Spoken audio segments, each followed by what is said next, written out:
Right, welcome back to making a doghouse. No, not for puppies, for horsepower.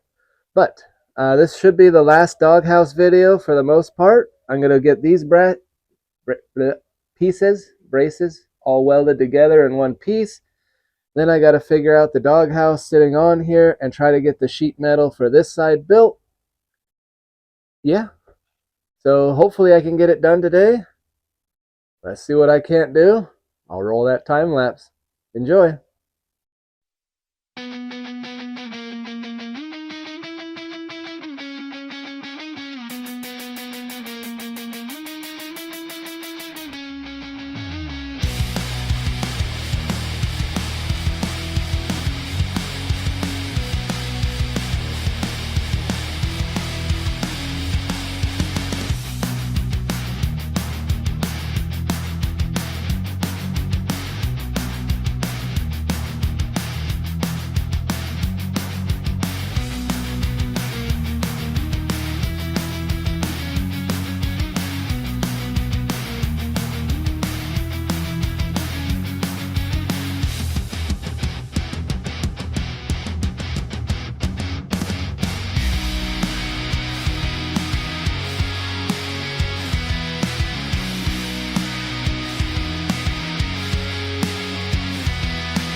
Hi, welcome back. You saw me do a whole bunch of grinding and welding, mostly a lot of grinding because grinding fixes bad welding.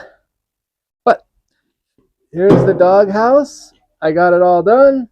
It should be strong enough to climb on if it's not too hot. So you should be able to easily climb on it, sit on it. Actually, that's a really good height. So, I'm super happy. I got this done. I got some crap in my eye. I gotta go shower and flush my eye. Hopefully tomorrow I'll do some more stuff for the next video if I don't die. But I'm super happy. I got the doghouse on. There are a lot of little finishing touches I'm sure that will come, but as for right now, good enough. Got to do the floor and the transmission and then the seat. And so, see what I can't get done next time. You guys have fun. Thank you for watching. Be good. Get to work.